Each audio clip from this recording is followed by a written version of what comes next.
민수기 15장 32절부터 36절 말씀 한 절씩 교독하겠습니다. 이스라엘 자손이 광야에 거류할 때에 안식일에 어떤 사람이 나무하는 것을 발견한지라. 그 나무하는 자를 발견한 자들이 그를 모세와 아론과 온 회중 앞으로 끌어왔으나 어떻게 처치하는지 지시하심을 받지 못한 고로 가두었더니 여호와께서 모세에게 이르시되 그 사람을 반드시 죽일지니 온 회중이 진영 밖에서 돌로 그를 칠지니라. 같이 읽습니다. 온 회중이 곧 그를 진영 밖으로 끌어내고 돌로 그를 쳐 죽여서 여호와께서 모세에게 명령하신 대로 하니라. 아멘. 오늘 이 말씀으로 주님 주시는 메시지를 함께 받겠습니다. 오늘의 말씀은 죽음에 이르는 죄입니다. 죽음에 이르는 죄. 제목에 두 단어가 들어가 있죠. 죽음이 들어가 있고 죄라는 단어가 들어가 있습니다.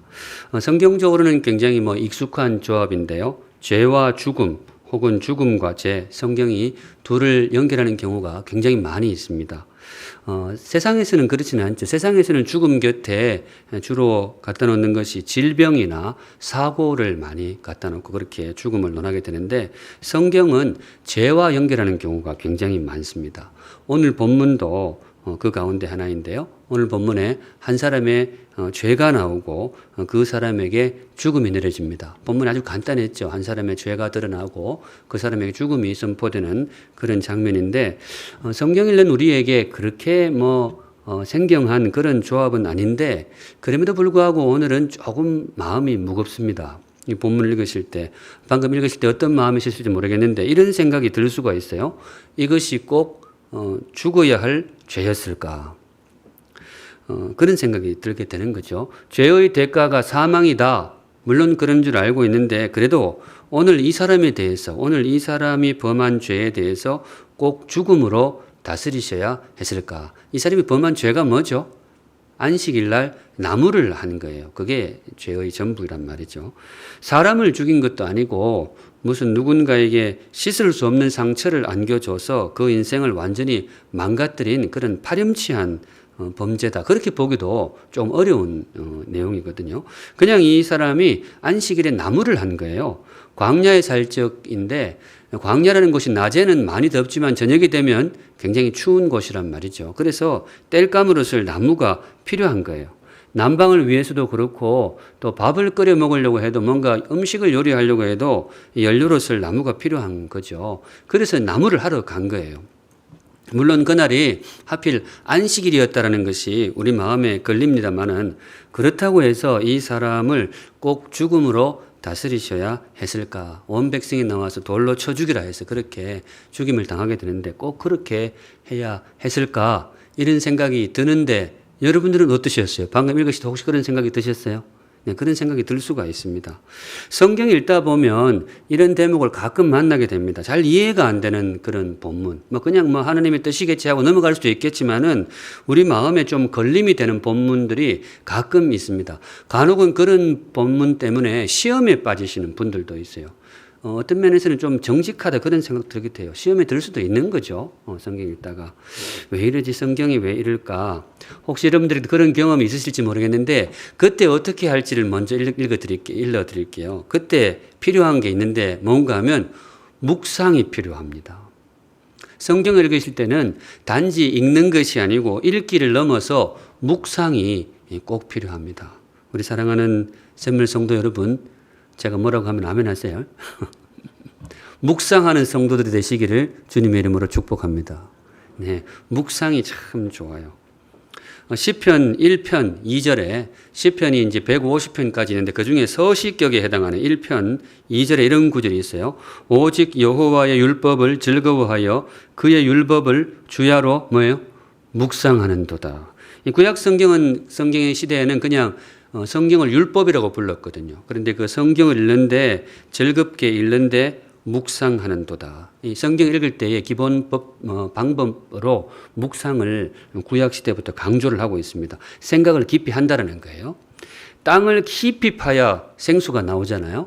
광산도 깊이 파들어갈 때에 아주 희귀한 이 보석들이 그런 뭐 여러 가지 히토류라 그러나요? 뭐 하여튼 좋은 광석들이 아주 땅 깊은 곳에 많이 있단 말이죠. 그렇듯이 성경 말씀도 그래요. 어려운 본문을 만날 때 그냥 넘어가는 것이 아니고 깊이 묵상할 때에 거기서 귀한 메시지를 발견하는 경우가 많이 있습니다. 그래서 묵상하는 그런 훈련도 하시면 좋겠습니다. 그런데 말 나온 김에 묵상의 원리를 제가 한 가지 소개시켜 드리고 싶은데요. 믿음의 묵상을 하시기 바랍니다. 어떤 묵상이요? 믿음의 묵상. 성경 말씀, 어려운 말씀을 볼 때에 말 그대로 믿음을 품고 묵상한다라는 거예요. 반대말은 의심의 묵상입니다. 하나님이 이상한 분 아닌가? 이 본문에 보니까 성경이 좀 이상하네? 이런 의심을 품고 묵상할 수도 있는데 사실 그렇게 되면 정말 진리의 말씀을 놓쳐버리는 수가 있습니다. 그래서 정말로 하나님의 말씀, 성경의 깊은 진리를 깨닫고 싶으면 어떻게 하느냐? 믿음을 갖고 묵상하셔야 돼요. 분명히 이유가 있을 거야. 우리 하나님이 그렇게 잔인하거나 그렇게 가벼운 분이 아니야. 이분이 이렇게 하실 때는 분명히 납득이 될 만한 이유가 있을 거야. 내가 지금 잘 이해를 못해서 그렇지 내가 깨닫게 되면 분명히 하나님을 더 신뢰하게 될 거야. 그런 뭐예요? 믿음을 품고 이 성경을 파고 들어갈 때에 귀한 진리를 발견하게 됩니다. 물론 이제 우리 교회도 있는데 경찰서 일하시는 형사분들은 어떻게 해요? 묵상할 때 의심을 품고 해야죠. 이 사람이 혹시 범인일지 몰라 의심을 품고 해야 범인을 잡을 수 있는데 성경 말씀은 그렇지 않아요. 우리가 정말로 믿고 신뢰할 수 있는 하나님의 말씀이기 때문에 그분을 향한 기대와 신뢰, 믿음을 품고 묵상하실 때에 정말 귀한 메시지를 발견하게 될 것입니다. 제가 좀 길게 둘러봤는데요. 이번 주간 제가 그렇게 준비를 했습니다. 오늘 설교는 묵상의 사실 결과물입니다. 매주 제가 묵상을 통해서 말씀을 준비하지만 이번 주에는 특별히 정말 좀 깊이 묵상했어요. 본문이 좀 어렵잖아요. 그래서 제가 한 주간 하나님을 신뢰하는 마음으로 묵상한 그 결과들을 여러분들과 함께 진솔하게 나누도록 하겠습니다. 바라기는 하나님께로 한 걸음 더 가까이 나아가는 그런 시간이 되시면 좋겠습니다. 묵상의 이슈는 이거예요. 이 사람이 왜 죽임을 당했을까? 왜 이런 엄중한 그런 형벌에 처해지게 되었을까? 우선 첫째, 저의 묵상 첫 번째입니다.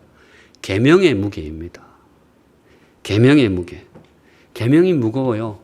특별히 오늘 문제가 되는 것이 안식일 계명 제4계명이죠. 안식일을 기억하여 거룩하게 지키라. 이게 4계명인데 이 계명이 보기보다 굉장히 무거워요. 물론 모든 계명 중에서 가벼운 계명이 어디에 있겠습니까마는 특별히 이 계명이 그래요. 4계명을 절대로 가볍게 볼 수 없는 것이 이른바 이게 증표 계명입니다. 화면에 나와 있죠. 증표 계명. 이 나의 신앙을 가시적으로 드러내는 증표가 되는 계명이에요. 내가 하나님을 모신 사람입니다. 나는 하나님의 사람입니다. 이걸 이 가시적으로 드러내는 증표와 같은 그런 계명이에요. 이 명찰과 같은 계명이라는 거예요. 근데 이분이 오늘 말하자면 그 명찰을 뭐예요? 스스로 떼어낸 거예요.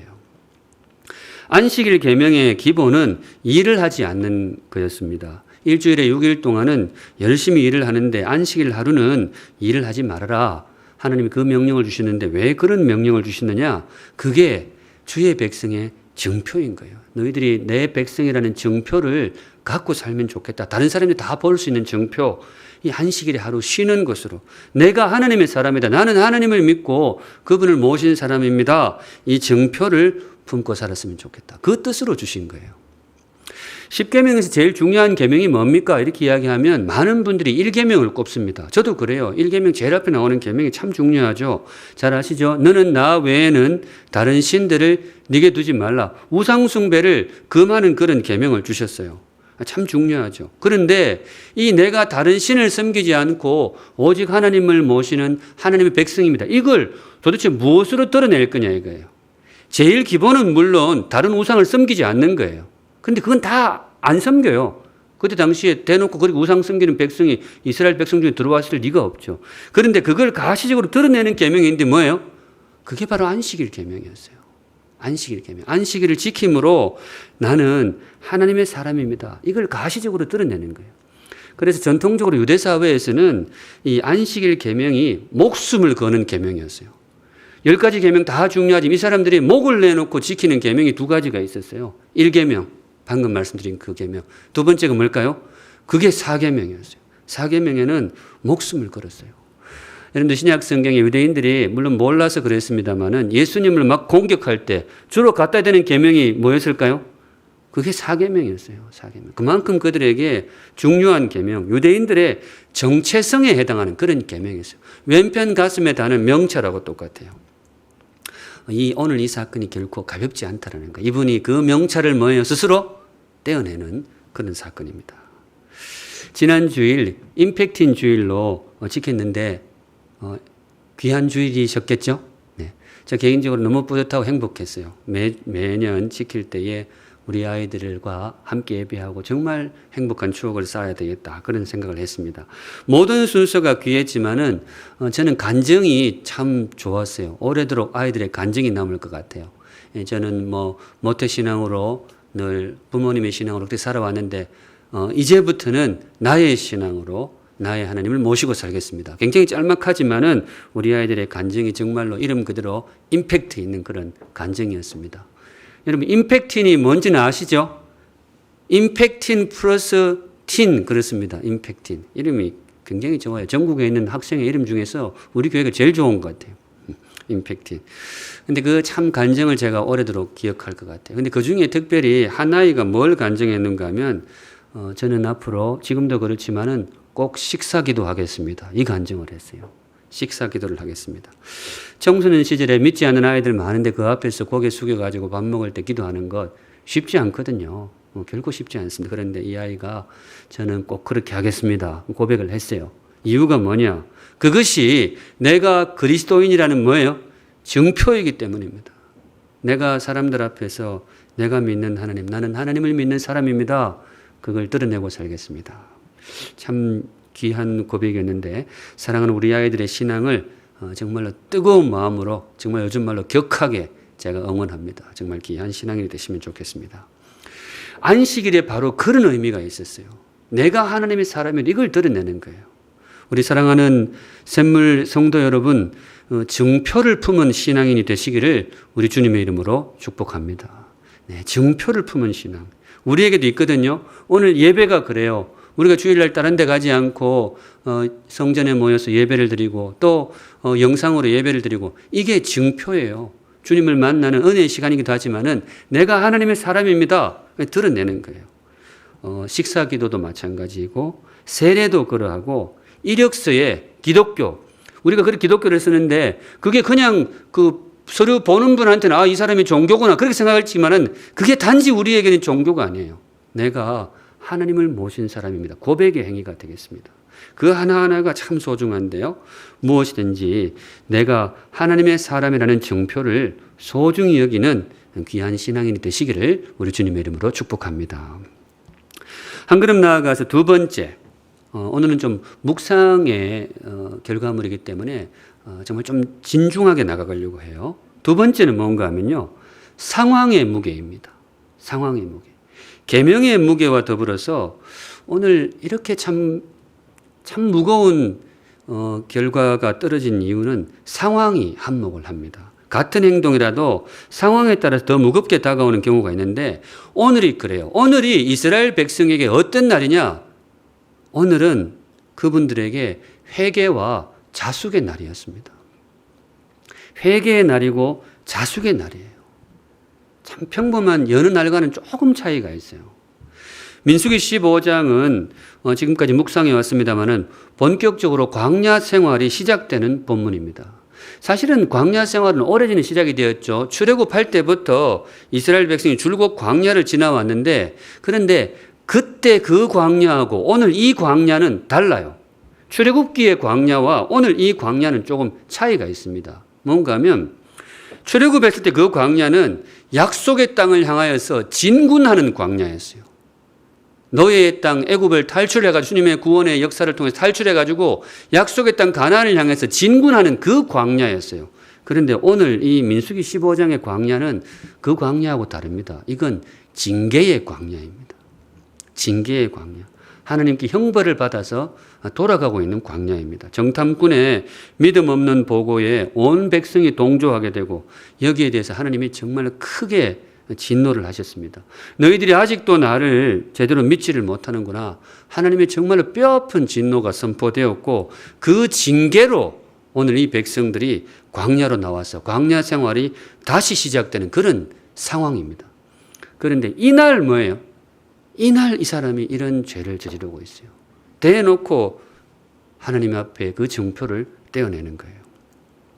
계명의 무게도 무겁지만은 시기적으로 이 사람이 하나님을 너무 가볍게 여긴다는 느낌을 지울 수가 없어요. 이 사람이 하나님을 사실 너무 무시를 해요. 하나님의 진노를 너무 우습게 알아요. 우리가 인격적인 관계를 맺어갈 때 누군가가 참 행복하고 있으면 그 행복을 좀 같이 동조해 주는 것이 좋잖아요. 막 좋은 일 있으면 그래 축하해 주기 좋은 것단 말이에요. 그런데 특별히 누군가가 굉장히 마음이 속상할 때는 뭐예요? 나도 조금은 그렇게 해주는 것이 인격적인 관계의 기본이란 말이죠. 그런데 특별히 나로 인해서 누군가가 마음이 굉장히 상했어요. 성경은 진노라고 이야기하고 있습니다. 그러면 적어도 그 앞에서는 자중하고 자숙하는 것이 기본입니다. 애들도 그렇잖아요. 아무리 철없이 뛰놀던 애들도 부모님이 정색을 하고 화를 내면 잠시는 조심을 합니다. 눈치를 좀 보는 거예요. 학교에서 선생님이 호되게 꾸지람을 하면 쉬는 시간마다 내놀던 애들도 그 시간만큼은 좀 조용히 있는단 말이죠. 그게 꼭 무슨 겁이 나서 눈치를 본다 이것을 넘어서 이 인격을 대하는 기본 예법이죠. 그분의 그 어떤 상대의 감정을 존중하고 진중하게 그걸 내가 받아들이는 그 마음의 자세란 말이죠. 그런데 오늘 이 사람은 그게 없어요. 하나님의 마음, 하나님의 진노에 대해서 이 사람은 일말의 고려가 없어요. 제가 설교 준비할 때 떠오르는 문구가 이 사람 안중에도 없어요. 하나님 정말 뜨겁게 진노를 하시는데 그래 이런 식이에요. 아무 그게 없어요. 참 이분이 하나님의 인격을 너무 무시한다. 제가 그런 생각이 들어요.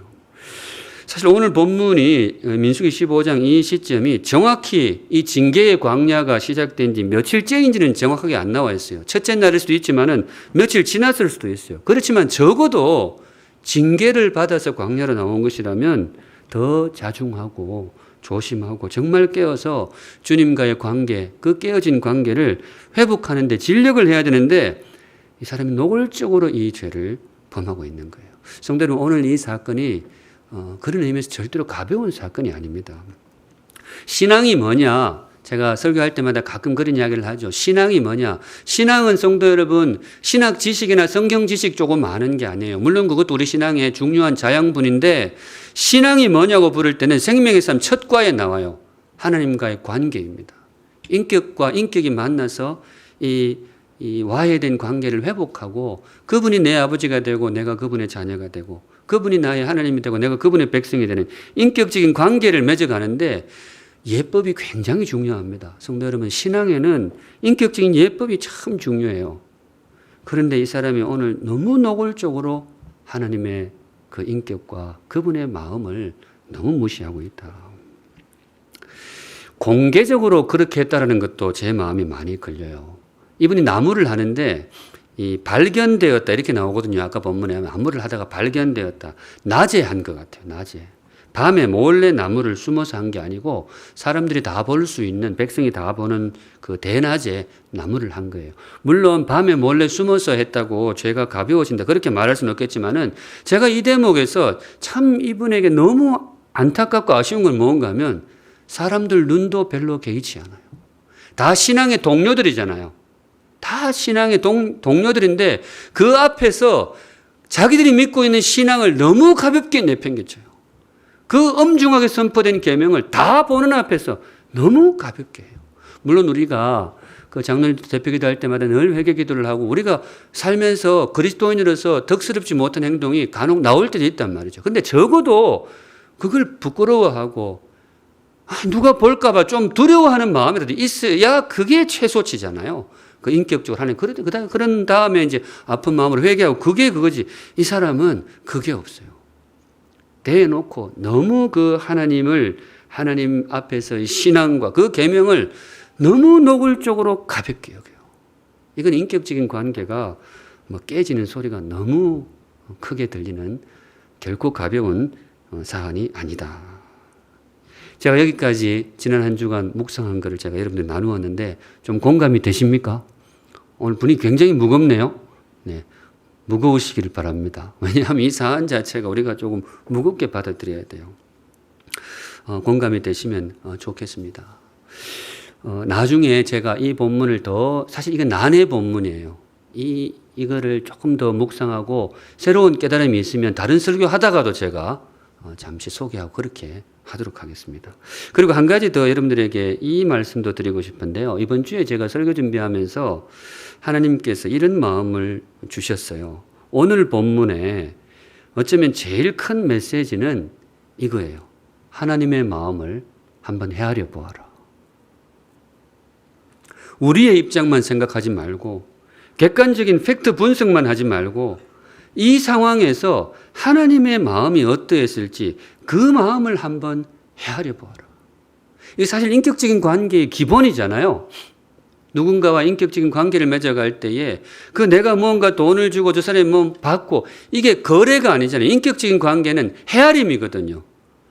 내 마음을 저 사람이 헤아려 줄 때에 마음이 열리는 거죠. 그리고 저 상대방의 마음을 내가 헤아릴 때 그때 진짜로 진중한 정말로 순결한 참 귀한 그런 인격적인 관계가 되게 되는데 성도 여러분, 우리가 하나님의 마음을 헤아려 드리는 그런 시간도 꼭 있기를 바랍니다. 그게 그거잖아요. 저는 오늘 본문에서 그 부르심을 좀 느낄 수가 있어요. 아까 읽으셨지만은 오늘 본문이 굉장히 짧아요. 이게 사실 좀 설명도 해주고 왜 이렇게 되었는지 하나님이 소개해 주면 좋잖아요. 이러이러해서 이게 이렇게 그 사람이 죽였는데 예를 들어 모세와 하나님 사이 대화를 길게 할 수도 있잖아요. 모세가 하나님 어떻게 할까요? 죽여라. 그런데 하나님 이게 좀 그런데 그래서 하나님이 조분조분 설명해 주고 이래서 공감이 되어서 돌로 쳤더라. 이러면 좋은데 그런 게 하나도 없어요. 그냥 돌로 쳐 죽였더라. 근데 뭔가 하면 이 거칠고 부담스러운 본문 앞에서 하나님이 우리를 초대하시는 것 같아요. 너희들도 내 마음을 좀 헤아려 주면 좋겠다. 내가 너희들의 형편을 헤아리고 마음을 헤아리듯이 너희도 나와 인격적인 이 파트너로서 나와 참 인격적인 교제를 이어갈 친구인데 내 마음, 내 상처, 내 아픔도 너희들이 헤아려주면 좋겠다. 이 부르심 같아요. 그게 뭐냐? 성도들, 그게 묵상입니다. 제가 초두에 이제 묵상에 대해서 말씀을 드렸는데 성경을 묵상한다는 게 뭐냐? 하나님의 마음을 헤아리는 거예요. 하나님의 마음. 저는 그게 정말 귀한 신앙이라고 믿습니다. 하나님의 마음을 헤아려 보는 것. 그리고 그게 정말로 존귀하신 하나님을 모시는 예법이라고 믿습니다. 여러분, 우리 그렇잖아요. 정말 귀한 나와의 관계를 맺는 것은 서로의 마음을 헤아려 주는 것이죠. 마지막으로 오늘 이 사건에 담긴 제가 의미, 마지막 묵상이 하나 남아 있는데요. 제가 계명의 무게를 말씀드렸고 두 번째가 뭐였죠? 상황의 무게 있었어요. 세 번째 마지막 묵상인데요. 하나님의 무게입니다. 하나님의 무게. 오늘 이 사람에게 죽음이 선포된 것은 안식일 계명의 무게도 있고 시기적으로 민감성의 그 무게도 있어요. 그런데 정말 깊은 자리에 정말 근본적인 이유가 하나 있는데 하나님의 무게예요. 우리가 이걸 잘 몰라요. 오늘 본문이 굉장히 불편하게 느껴졌던 것은 하나님이라는 분이 우리에게 얼마나 크고 그분과의 관계가 뒤틀려지는 것이 얼마나 심각한 사안인지, 그래서 그분이 얼마나 우리에게 크고 무거운 분인지를 우리가 잘 인식하지 못하기 때문에 오는 거예요. 그 무게를 생각할 필요가 있습니다. 사람 목숨의 무게는 우리가 굉장히 잘 압니다. 사람의 무게는 우리가 너무나 잘 알아요. 단적으로 오늘 우리가 이 본문 보면서 마음이 불편했던 이유가 뭐겠어요? 사람 목숨 때문이에요. 사람 목숨이 얼마나 귀한데, 물론 뭐 좀 이 사람이 죄를 범했지만 이걸로 사람 목숨을 거두어야 될 만큼 이게 그렇게 심각한 사안인가? 우리가 마음이 불편하면 거기서 온단 말이죠. 왜냐? 사람 목숨의 무게를 우리가 너무 잘 알기 때문에 그래요. 그런데 성도 여러분, 우리가 한 가지 더 생각해야 될 것은 하나님이라는 그분의 무게, 그분이 우리에게 가지는 그 무게, 그 무게를 우리가 알 필요가 있어요. 그분이 우리 인생에 어떤 의미를 가지는지, 특히 그분과의 관계가 뒤틀릴 때 그것이 나라는 존재에, 내 인생이라는 존재에 어떤 무게감을 가지는지 그걸 좀 헤아릴 필요가 있다는 거예요. 그런데 우리가 그걸 잘 몰라요. 오늘 이 사람도 그랬을 거예요. 이 사람이 하나님을 안 믿느냐? 물론 그 물으면 뭐라고 대답할지는 사람을 만날 일이 없으니까 모르겠어요. 그런데 분명한 것은 그게 이 사람에게 그렇게 중요하지가 않았던 거예요. 이 사람에게 하나님이라는 존재, 그분과의 관계라는 것이 인생에 그렇게 심각한 사안이 아니에요. 이분에게 중요한 건 뭔가 하면 오늘 저녁 내가 나무를 못 해가면 우리 식구들이 찬방에 자야 되는데, 오늘 저녁 내가 나무를 못하면 우리 식구들이 더운 밥 못 먹고 식은 밥 먹어야 되는데, 물론 나쁘더라고 제가 하고 싶진 않아요. 그럴 수 있어요. 그게 중요했던 거예요. 중요하잖아요. 그런데 성도 여러분, 그것과 함께 때로는 심지어 그것보다 더 중요하게 우리가 놓치지 말아야 될 것이 있는데 이분이 놓친 게 있어요. 하나님이라는 존재의 무게감입니다. 자기 인생에 또 내 가족의 인생에 하나님이라는 분이 차지하는 자리, 그 무게감을 이분이 놓쳤어요. 이분이 그걸 잘 몰라요. 그러니까 너무 가볍게 대하는 거예요. 계명도 가볍게 대하고 이 상황의 심각성도 가볍게 대하고 하나님의 진노 이거 별로 안중에 없어요. 그 무게감을 모르는 거예요. 사실은 이게 이분만의 문제는 아니고 성경을 읽을 때는 항상 그렇습니다만 성경은 우리의 거울이거든요. 우리의 모습일 수도 있어요. 우리도 정말 절박하고 중요한 문제가 많이 있는데 하나님이라는 분의 이분의 존재가 우리가 가지는 의미를 가끔 놓칠 때도 있단 말이죠. 바로 그 마음을 향해서 오늘 이 사건을 주셨다라고 믿습니다. 우리 그 마음을 향해서 하나님을 가비히 여기는 이 땅 인생을 향해 주께서 이 불편한 사건을 통해 엄중한 정말로 놓쳐서는 안 되는 소중한 진실을 선포하는데 그 진실이 뭐냐? 믿음으로 받으실 분은 받으시면 좋겠습니다. 하나님이 우리의 생명이라는 것입니다. 하나님이 우리의 목숨이라는 것입니다. 바깥에서 갔으면 제가 이 말 못해요. 그분들한테 말하면 이상하겠고. 근데 저와 여러분이 믿고 있는 신앙은 사실 이거예요. 하나님이 우리의 생명이에요. 그분이 우리의 목숨이에요. 그분이 우리의 창조주이고 우리의 생명이 그분에게 결탁이 되어 있어요. 이분이 그걸 너무 가볍게 보았던 거예요. 오늘 이 사람이 너무 가볍게 여겼던 그 하나님이라는 존재가 사실은 그분의 그 사람의 생명이었다는 거예요. 이 사람이 너무나 하찮게 여겼던 그 하나님과의 관계가 사실은 그 사람의 목숨이었던 거예요. 그 사람이 그걸 몰랐어요. 그 사람이 그걸 놓쳤어요.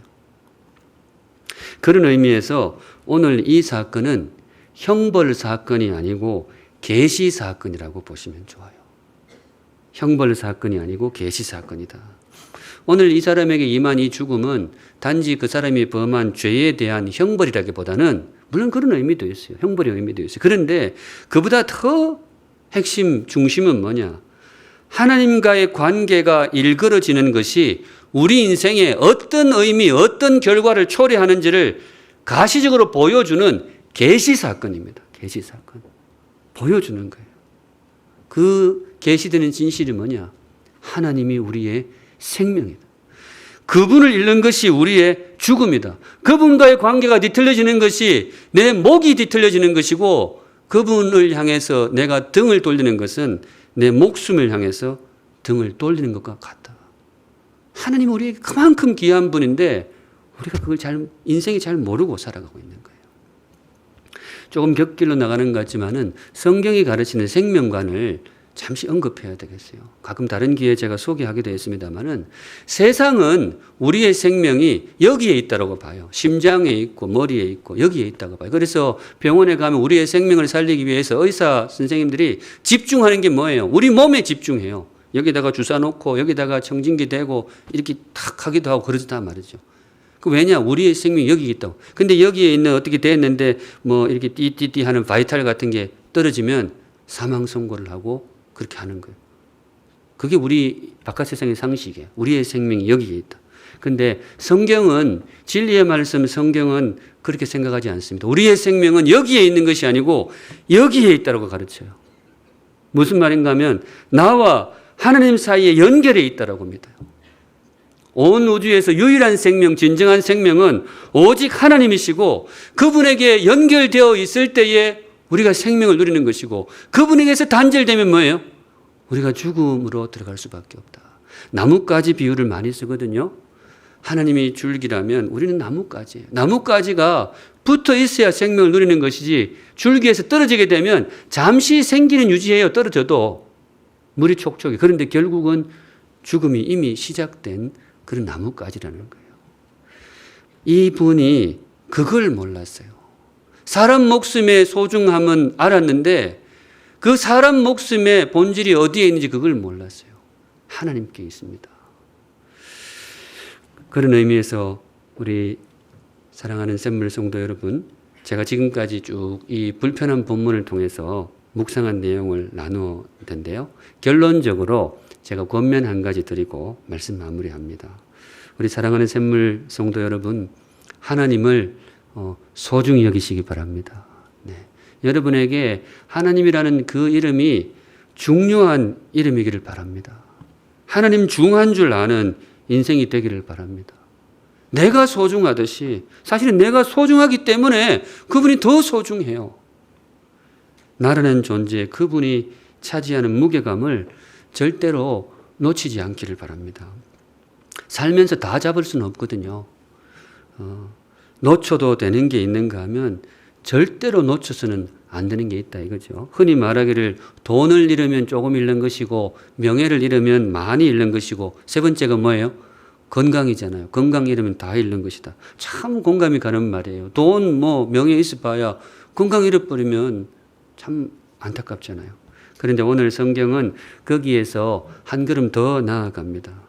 설령 건강은 놓치는 한이 있어도 우리 인생이 절대로 놓쳐서는 안 되는 생명과 같은 목숨과 같은 보물이 있는데 바로 하나님이십니다. 사랑하는 우리 샘물 성도 여러분, 하나님 꼭 붙드시기를 우리 주님의 이름으로 축복합니다. 네, 하나님을 꼭 잡으시기 바랍니다. 그분이 우리의 창조주이시고 그분이 우리의 생명입니다. 그분이 우리의 목숨입니다. 다른 것은 잃어버린 것이 어떻게 커버가 가능한데 그분을 잃어버리는 것은 그 무엇으로도 메울 길이 없어요. 그 무엇으로도 커버할 수 없는 두려운 상실, 바로 하나님을 잃어버리는 그런 아픔입니다. 하루 저녁에 찬방에 자는 것도 얼마나 서러워요.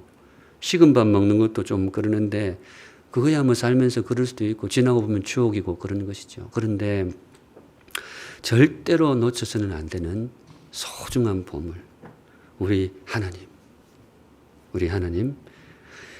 지혜로운 인생은 지혜롭다라는 게 뭐겠어요? 소중한 것을 소중히 여길 줄 아는 게 지혜이죠. 무거운 것을 무겁게 여길 줄 아는 것이 지혜입니다. 우리 인생의 최고의 소중한 보물. 이 보물이라는 단어 속에 다른 거 넣으면 좋겠는데 잘 안 떠올라요. 우리가 절대로 놓쳐서는 안 되는 우리 삶의 반석이요, 우리 삶의 요새이신 하나님, 그분을 꼭 모시고 살아가시기를 우리 주님의 이름으로 축복합니다. 아멘. 함께 찬양하겠습니다. 찬양, 저는 원래 이 찬양을 고르라 그러면 잘 안 골라요. 나 무엇과도 주님을 바꾸지 않으리니. 가사가 조금 여성스럽지 않아요? 그리고 특별히 마지막에 후렴구에 주님 사랑해요. 저는 참 이런 찬양을 잘 못했어요. 근데 피 목사님이 1번으로 이걸 딱 올려놨더라고요. 그래서 오늘 말씀에 이게 딱 맞습니다. 우리 고백하는 마음으로 진심을 담아서 하나님께 찬양하겠습니다. 나 무엇과도 주님을 바꾸지 않으리. 거룩하신 하나님 아버지, 오늘 이 불편한 조금은 부담스러운 본문을 통하여서 주께서 우리에게 주신 깨달음을 열린 마음으로 마음에 새깁니다. 주님 앞에서 소중한 것을 소중하게 지킬 줄 아는 지혜로운 인생이 되게 하여 주시옵소서. 건강의 무게도 무겁고 이 땅의 삶의 행복도 너무나 소중하지만은 하나님 우리에게 믿음의 총계를 주시어서 하나님이 우리 삶에 차지하는 무게를 두렵게 마음에 새기는 지혜로운 인생이 되게 하여 주시옵소서. 우리가 늘 믿고 섬기는 예배의 소중함도 알게 하시고 무엇보다 예배를 통하여서 우리가 만나고 나아가게 되는 하나님이라는 이름에 두려운 그 소중함, 절대로 놓칠 수 없는 두려운 그 소중함을 마음에 꼭 새길 수 있도록 우리의 눈을 밝혀 주시옵소서. 성령님의 도우심이 어느 때보다 더 필요합니다. 우리에게 지혜 주시고 밝은 눈 주시어서 하나님의 소중함을 절대로 놓치지 않도록 이 어리석은 사람처럼 하나님 앞에 등을 보이는 일이 없도록 우리도 지켜주시고 우리의 자녀들도 지켜주시고 우리가 사랑하는 모든 사람에게 하나님의 그 이름이 두려움으로 새겨질 수 있도록 인도하여 주시옵소서. 우리가 더 진실한 예배자가 되겠습니다. 꾸밈없이 하나님의 소중함, 그분을 주님을 향한 그 사모하는 마음을 품고 하나님 앞에 증표로서 예배 자리를 지키겠습니다. 매주 예배 때마다 주 하나님께서 친히 임재하시어서 우리 예배의 주인이 되어 주시고 우리의 영광과 생명이 되어 주시옵소서. 거룩하신 하나님 아버지, 오늘도 성도들 귀한 헌물 올려드립니다. 고백과 감사와 소망의 그 간구를 담아서 올려드리오니 우리 사랑하는 샘물 성도들을 가장 복되고 존귀하고 제일 선한 길로 인도하여 주시옵소서. 아멘. 지금은 우리 구주 예수 그리스도의 은혜와 하나님 아버지의 그 크신 사랑과 우리의 눈을 밝히셔서 하나님의 무게를 알게 하는 진리의 영이신 성령 하나님의 임재하심이 머릿속에 주를 예배하는 사랑하는 모든 샘물 백성들 머리 위에 이제로부터 영원까지 항상 함께 계실지어다. 아멘.